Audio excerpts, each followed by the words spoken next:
There is a reason your life feels heavy, even when you are trying your best. There is a reason your mind keeps running in circles even when your body is exhausted. There is a reason you keep asking for peace, clarity, success, love, discipline, healing, and a better future. Yet something inside you still feels blocked. It is not always because life is unfair. It is not always because you lack talent, luck, intelligence, or opportunity. Very often, the real problem is much closer than that. The real problem is that your mind has become a battlefield, and a mind at war with itself cannot build a peaceful life. A mind full of panic cannot hear wisdom. A mind addicted to overthinking cannot act with power. A mind ruled by fear cannot recognize the doors that are already opening in front of it. This is where Stoic philosophy enters with unusual force, because the Stoics understood something that modern people often forget. If you want to change your outer life, you must first learn how to govern your inner one. If your thoughts are restless, your energy becomes scattered. If your emotions are undisciplined, your decisions become unstable. If your attention is hijacked by fear, comparison, resentment, and desperation, then even good opportunities can slip through your hands because you do not meet them with calm, strength, and clarity. The Stoics would say that your life does not only depend on what happens to you, it depends on the state of the mind that receives what happens. Most people think manifestation means wanting something badly enough until the universe gives in. Stoicism teaches something far deeper and far more useful. It teaches that the life you experience is shaped by what rules your inner world. Your attention, your judgments, your emotional discipline, your habits of thought, your ability to stay steady under pressure. These are not small things. These are forces. These are the invisible hands that shape your choices every day. And your choices, repeated over time, become your destiny. So when we talk about relaxing your mind and manifesting everything you want, we are not talking about pretending pain does not exist. We are not talking about denying struggle. We are not talking about sitting still and waiting for miracles while doing nothing. We are talking about something stronger, rarer, and more demanding. We are talking about training your mind so deeply that fear no longer controls your future. We are talking about becoming so inwardly ordered that your actions stop contradicting your desires. We are talking about becoming calm enough to see clearly, disciplined enough to act wisely, and detached enough to stop destroying your peace with obsession. That is Stoic manifestation, not wishful thinking, not fantasy, inner mastery.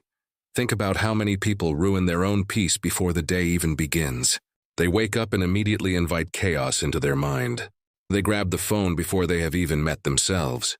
They check messages, notifications, bad news, other people's opinions, and endless reminders of what they have not done yet. Their body is in one place, but their mind is already being dragged in 20 directions. Their nervous system is tense before breakfast. Their breathing is shallow. Their thoughts are rushed. Their emotions are reactive. Their mind is not leading the day. It is being chased by the day.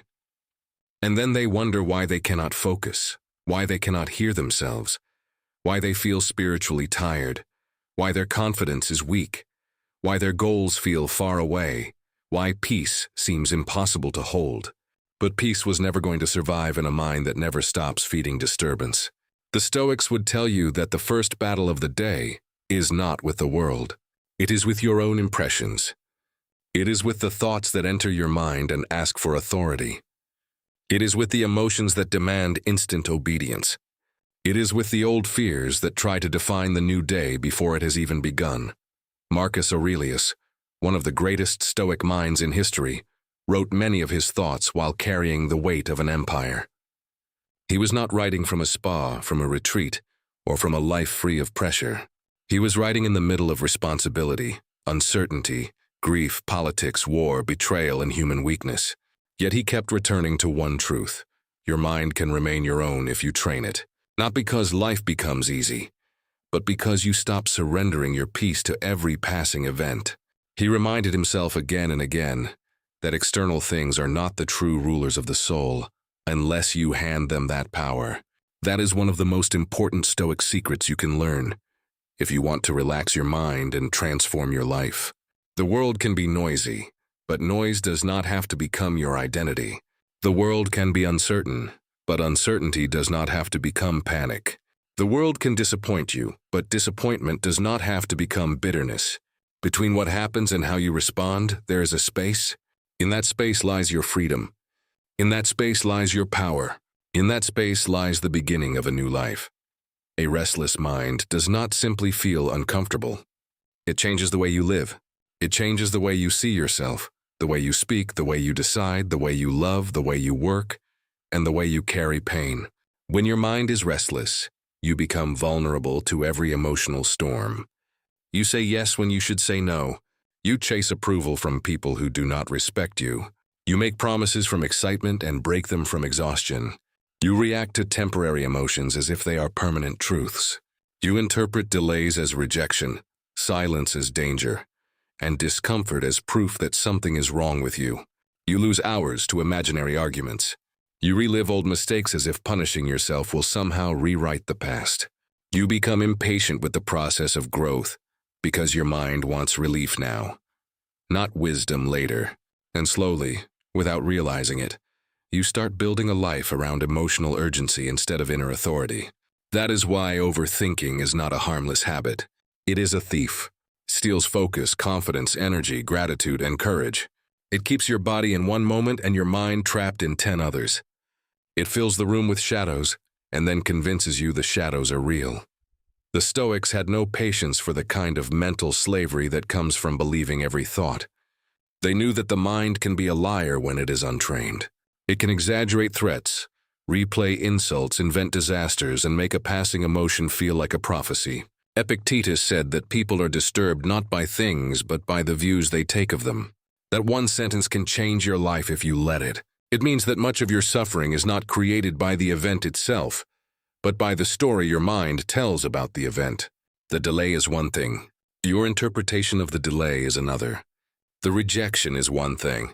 Your conclusion that it means you are worthless is another. The mistake is one thing. Your decision to turn it into a permanent identity is another. Stoicism does not ask you to deny pain. It asks you to examine the judgments attached to pain. It asks you to notice when the mind is adding poison to the wound. It asks you to stop making your own thoughts into chains. If you want to manifest a better life, then this is where your work begins. Not with forcing outcomes, but with learning to see the difference between reality and mental noise. Reality says, this happened. Mental noise says, this happened, which means my future is ruined. Nobody cares, I always fail, nothing will change. I am behind, I am not enough, and I need to panic right now. Reality is often difficult but simple. Mental noise is dramatic, repetitive, and exhausting. Stoic wisdom teaches you to return to what is actually in front of you. What is the fact? What is the judgment? What is in your control? What is not? What action can be taken now? What thought is making this heavier than it needs to be? These questions calm the mind because they separate truth from emotional fiction. They bring you back to the ground, and a grounded mind is a powerful mind. A grounded mind can make decisions. A grounded mind can wait without collapsing. Grounded mind can suffer without becoming hopeless. A grounded mind can desire more from life without being consumed by desperation. Desperation is one of the hidden enemies of manifestation. It makes you grip too hard. It makes you chase what should be approached with patience. It makes you beg for certainty from people, situations, and timelines that were never meant to carry your emotional stability. When you are desperate, you do not choose from wisdom. You choose from fear. You settle too quickly because you are afraid of being alone. You abandon discipline because results are taking too long. You compare your chapter 3 to someone else's chapter 10 and then punish yourself for not already being there. You become attached not just to your goals, but to your preferred speed, your preferred path, your preferred outcome, your preferred recognition. And the more tightly you cling, the more fragile you become. Stoicism cuts through this with brutal clarity. It says, focus on what is yours to govern. Your effort, your character, your discipline, your perception, your response. Release the fantasy that peace will come only after life obeys you. Peace must come first, or you will sabotage the very things you say you want. A calm mind does not mean a passive life. It means a directed life. It means you are no longer wasting your best energy fighting shadows. It means you stop spending your mornings replaying yesterday and your nights fearing tomorrow. It means your emotions no longer get to vote on every decision. It means your goals are no longer built on panic but on principle. Now that you understand the first truth, that a restless mind blocks the very life it says it wants, we need to go deeper into the second Stoic secret. And this secret changes everything once you truly understand it. Calmness is not weakness. Calmness is not laziness. Calmness is not passivity. Calmness is power under control. Calmness is strength without panic. Calmness is discipline without noise. Calmness is what allows a human being to remain clear when others are collapsing, to remain wise when others are reacting, and to remain steady when life tries to pull the soul in 10 different directions at once. Most people have been trained to admire intensity more than inner order. They think the loudest person in the room is the strongest. They think the busiest person is the most productive. They think the person who worries the most must care the most. They think pressure proves seriousness. They think panic means ambition. But the Stoics would look at all of that and say no. A mind that cannot stay calm cannot stay free. A mind that cannot stay calm cannot lead itself. And a person who cannot lead themselves will eventually be ruled by fear, impulse, and circumstance. This is one of the greatest misunderstandings of modern life. People think that if they relax, they will fall behind. They think if they stop worrying, they will become careless. They think if they stop controlling every outcome in their imagination, life will fall apart. So they cling to stress as if stress were a strategy. They carry tension, like it is proof of responsibility. They hold their breath through life and call it determination. But stress is not wisdom. Tension is not clarity. Overthinking is not preparation. A frantic mind is not a focused mind. It is simply an exhausted one. Stoicism teaches that when your inner world is chaotic, you become easy to manipulate by every external event. One bad message can ruin your whole day. One person's opinion can shake your confidence. One delay can make you question your future. One disappointment can send you into emotional collapse. Why? Because the mind has not been trained to hold itself steady. It has not learned how to separate what happened from the emotional storm that follows. It has not learned that there is strength in pause, strength in silence, strength in measured response, strength in refusing to let every passing feeling become your master. The Stoics did not admire emotional numbness. They admired emotional governance. That is an important difference. Stoicism is not about becoming cold, robotic, or disconnected from life. It is about refusing to become the servant of every impulse, fear, craving, and emotional wave that passes through you. It is about learning to feel without falling apart, to desire without becoming desperate, to care without becoming consumed, to experience pain without letting pain turn into identity. This is what makes calmness powerful. Calmness does not erase emotion. It places emotion under wise leadership. It says, I see what I feel, but I will not allow what I feel to blindly decide what I do. That one sentence, if practiced consistently, can save years of suffering. Because so much of human misery comes not from the original event, but from what people do when they are emotionally ungoverned. They text from loneliness. They spend from emptiness. They quit from frustration. They insult from insecurity. They confess too much from fear of losing someone. They stay where they are disrespected because they panic at the thought of being alone. They betray their values for quick relief. Then later, when the emotion passes, they are left cleaning up the consequences of decisions that should never have been given so much authority. Calmness protects you from that. Calmness creates a gap between feeling and action. In that gap, your freedom returns. In that gap, your values can speak. In that gap, wisdom can enter. In that gap, the future is protected from the chaos of the present emotion. Marcus Aurelius understood this deeply.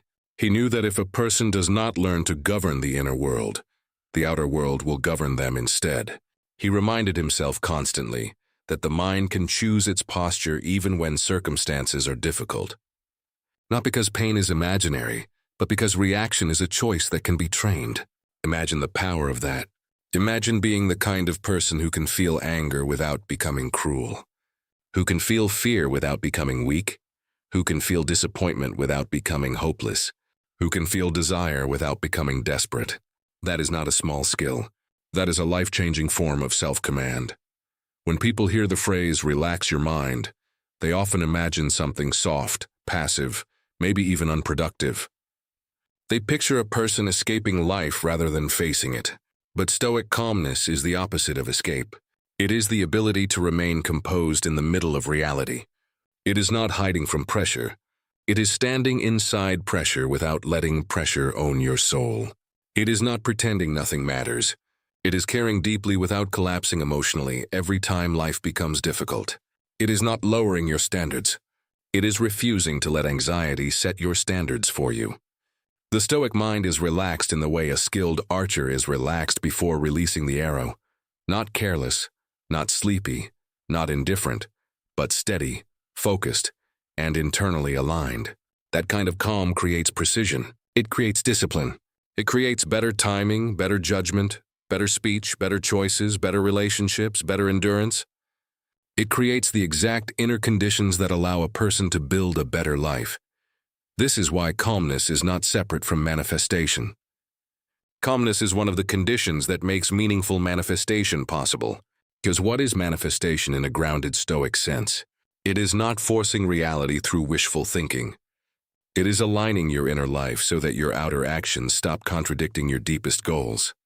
It is becoming the kind of person whose thoughts, energy, discipline, and behavior are no longer working against what they say they want.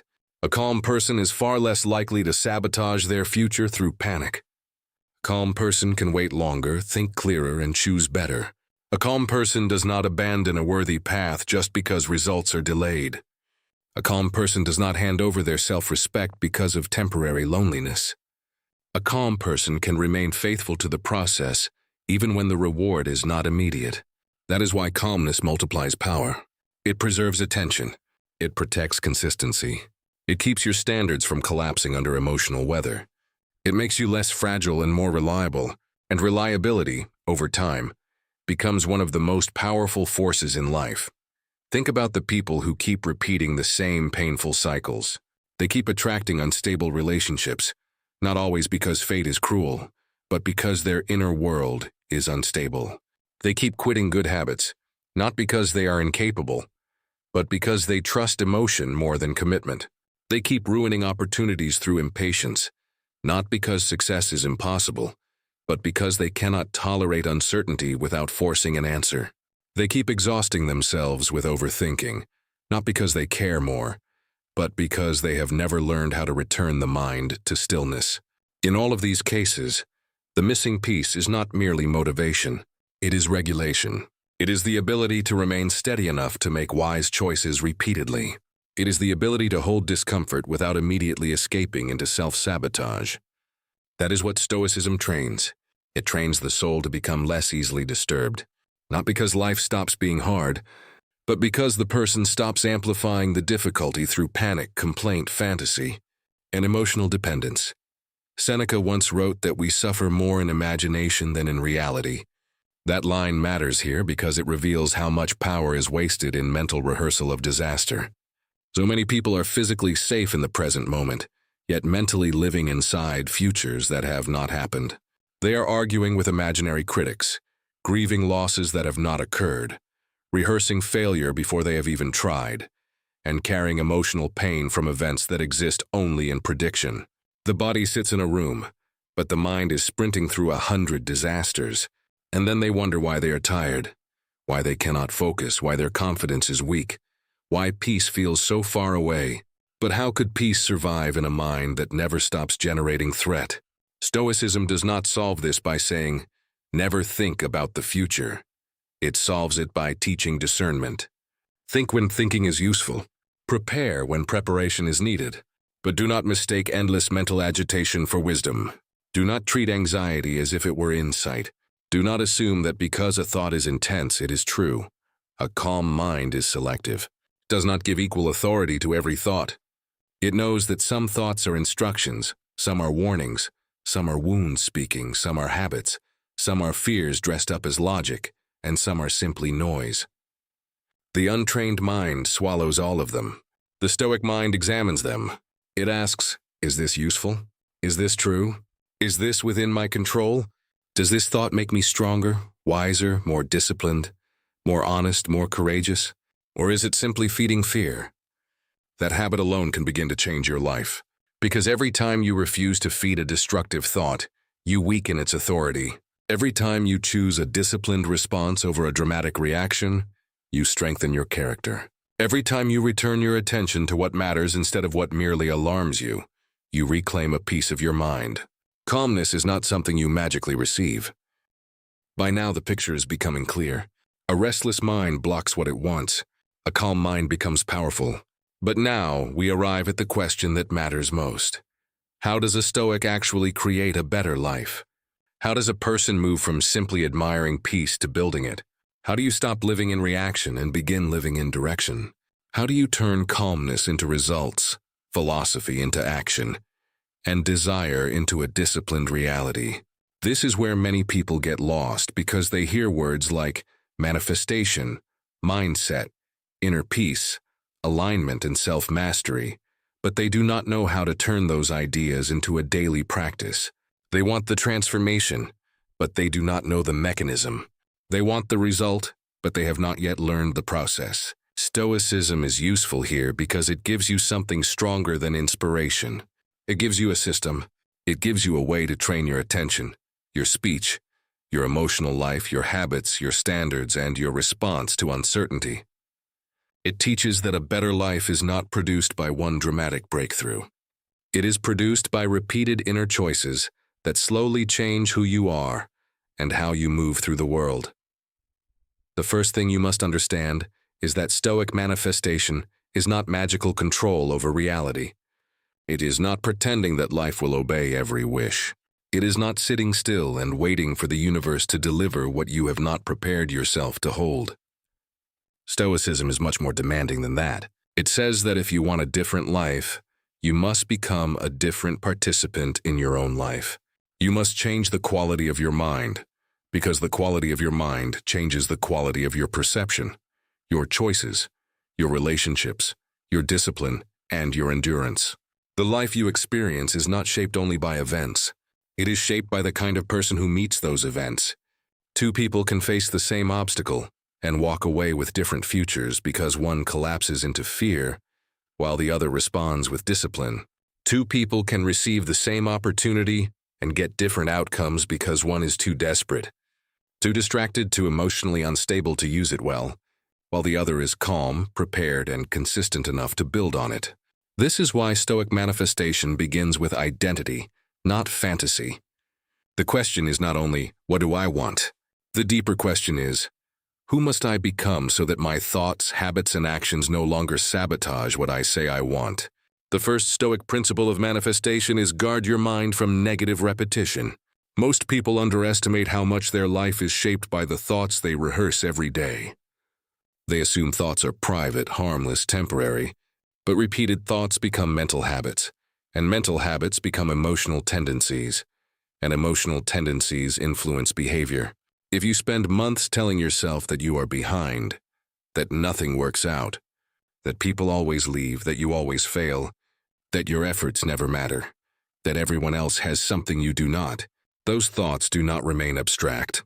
They begin to color your posture, your confidence, your willingness to try, your tolerance for discomfort, your interpretation of setbacks, and your expectations of the future. A mind that keeps rehearsing defeat will eventually start behaving like defeat is inevitable. A mind that constantly expects abandonment will act from fear in relationships. A mind that keeps repeating scarcity will make anxious decisions around money, time, and self-worth. Stoicism demands that you become ruthless about what you allow to become a habit in the mind. This does not mean forcing fake positivity or denying pain. Stoicism is not interested in shallow affirmations that ignore reality. It is interested in disciplined truth. It asks you to notice when your inner speech has become exaggerated, self-destructive, or dishonest. It asks you to catch the sentence before it hardens into identity. Instead of saying, "I always ruin everything," the Stoic mind says, "I made a mistake and now I must respond well." Instead of saying, "Nothing ever changes for me," the Stoic mind says, "Change requires time, repetition, and character. My task is to keep showing up." Instead of saying, "I am not enough," the Stoic mind asks, "What standard of enough am I using, And who taught me to measure myself that way? This is not wordplay. This is mental architecture. The language you use inside your own mind becomes the emotional climate you live in. If you want to manifest peace, confidence, love, purpose, or success, you cannot keep using your own thoughts to poison the ground where those things are supposed to grow. The second Stoic principle is detach from outcomes, but commit fully to action. This is one of the deepest and most liberating ideas in Stoicism, and it completely changes the way you pursue your goals. Most people suffer not because they want good things, but because they become emotionally chained to specific results, specific timelines, specific people, and specific forms of recognition. They tell themselves they can only be at peace if the job comes now, if the person stays, if the money arrives on schedule, if the audience grows fast enough, if the plan unfolds exactly as imagined. And because life rarely follows those demands, the person lives in constant agitation. They are not only working toward the goal, they are emotionally clinging to it. They are bargaining with the future, trying to force certainty out of uncertainty. Stoicism cuts through that bondage by teaching a different posture. Care deeply about your effort, your integrity, your discipline, and your choices, but release the illusion that you can command the outcome. Aim well, work hard, prepare seriously, but do not make your peace depend on a result you do not fully control.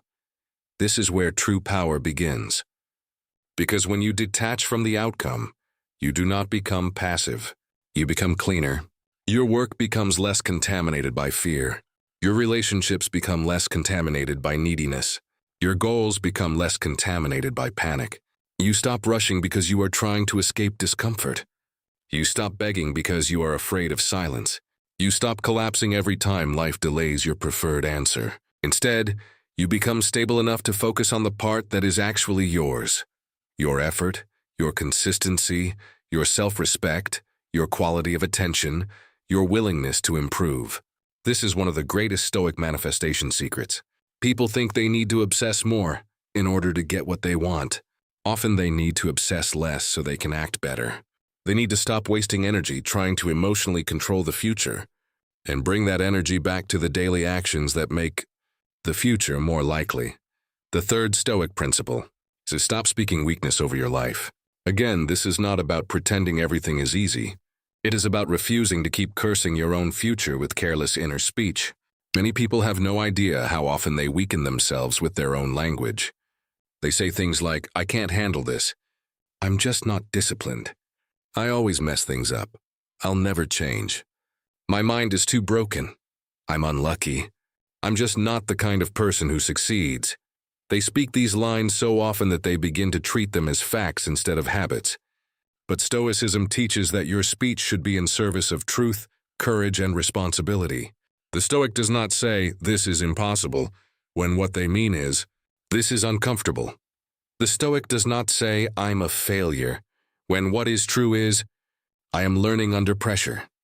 The Stoic does not make a temporary emotional state into a permanent identity. They know that words are not harmless. Words direct attention. Words shape expectation. Words influence action. If you want to build a better life, stop using your mouth and your mind to train yourself into helplessness. Instead, the Stoic speaks in a way that preserves agency. This is difficult, but I can meet difficulty. I feel fear, but fear does not get to decide for me. I am not where I want to be yet, but I am responsible for the next step. This rejection hurts, but it does not define my value. I may not control the timeline, but I control my conduct. That is Stoic language. It does not flatter you. It strengthens you. It does not lie to you. It reminds you of what remains possible. It does not erase pain. It puts pain in its proper place. This kind of speech changes manifestation because it changes your relationship to yourself. Instead of becoming your own enemy every time life gets hard, you become your own commander. You become someone whose inner voice helps you stand up instead of collapse. The fourth Stoic principle is, use visualization the Stoic way. Many people associate visualization with imagining the perfect future over and over until it appears. Stoicism uses the imagination differently.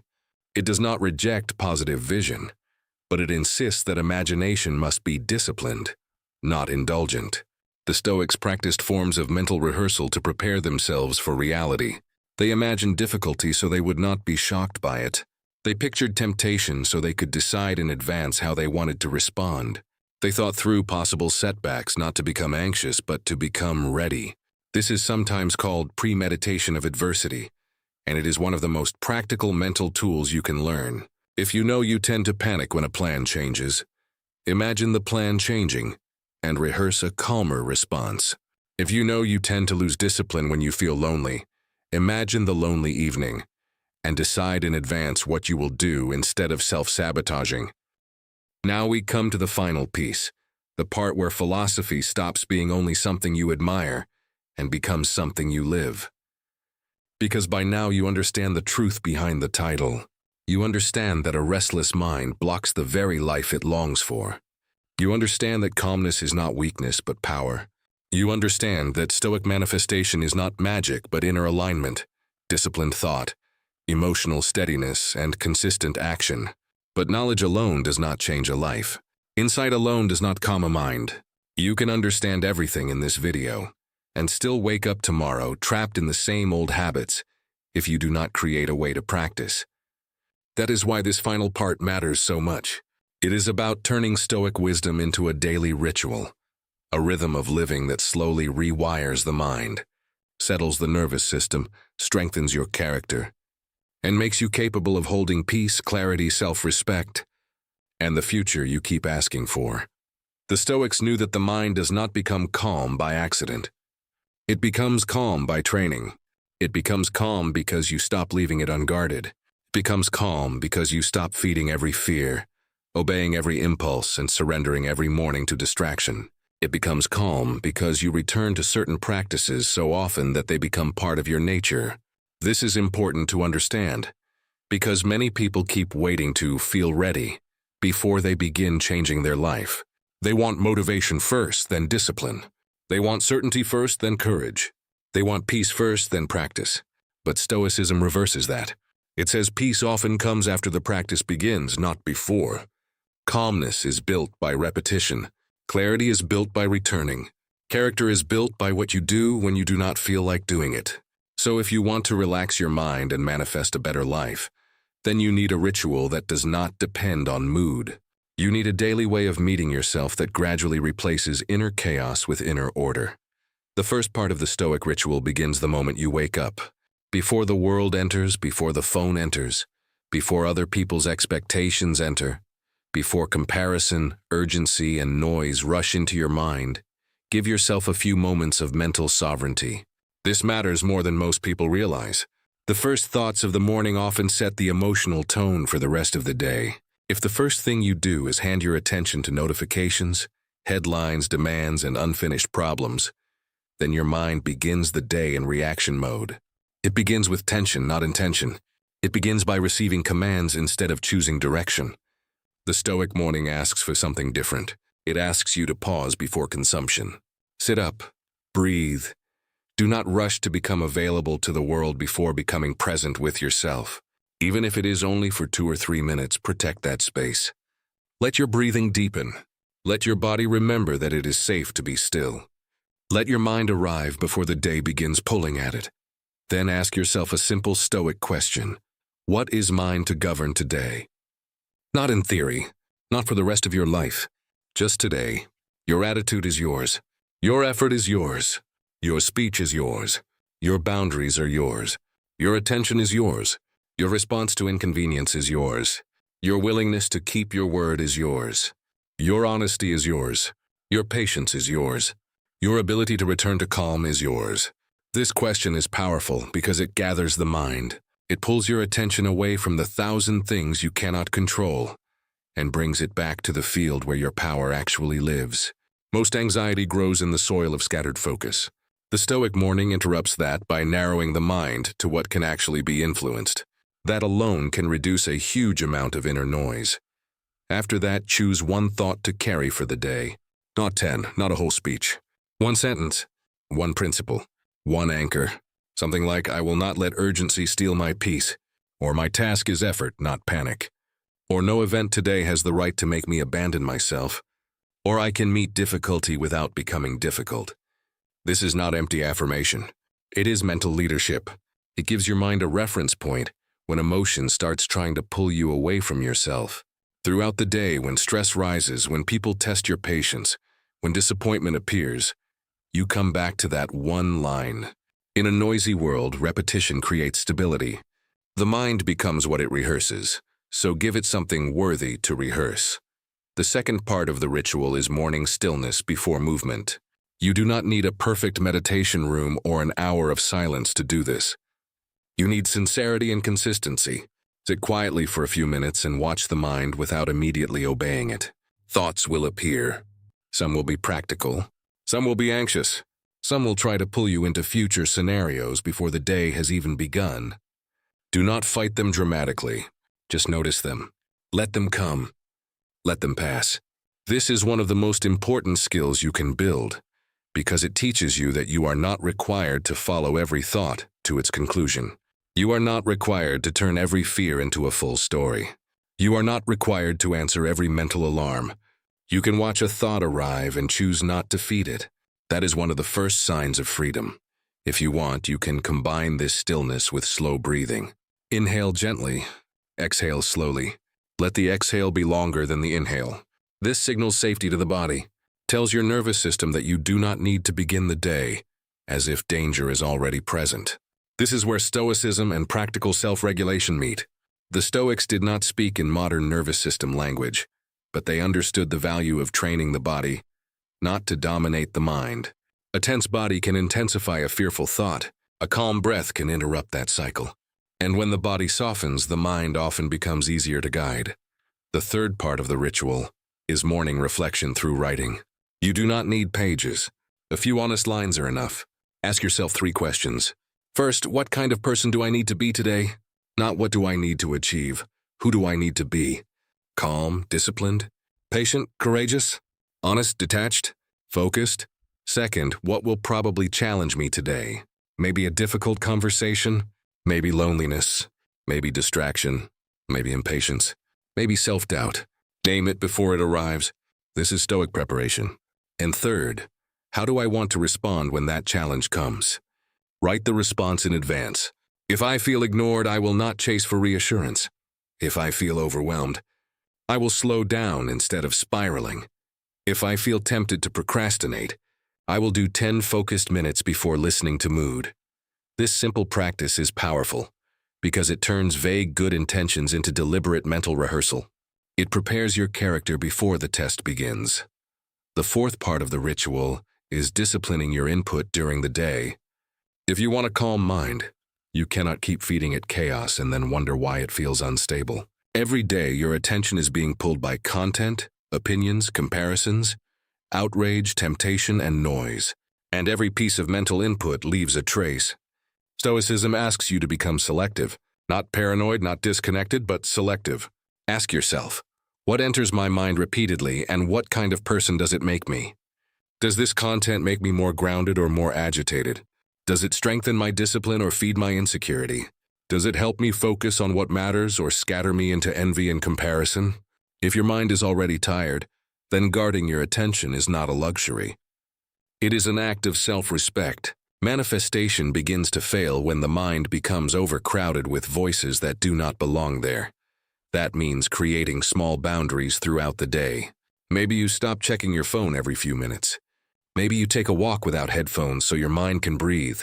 Maybe you stop consuming content that makes you feel chronically inadequate. Maybe you refuse to start every morning with bad news. Maybe you protect certain hours for deep work instead of constant reaction. Maybe you become more careful about the conversations you keep revisiting in your head. All of these are Stoic acts. They are not dramatic, but they change the texture of your mind. They reduce noise. They preserve energy. They make clarity possible. The fifth part of the ritual is the Stoic pause before reaction. This may be one of the most life-changing practices in the entire philosophy. At some point during the day, something will test you. Someone will be rude. A message will disappoint you. A plan will change. A memory will hurt. A fear will rise. A craving will appear. And in that moment, your old self will want to react automatically.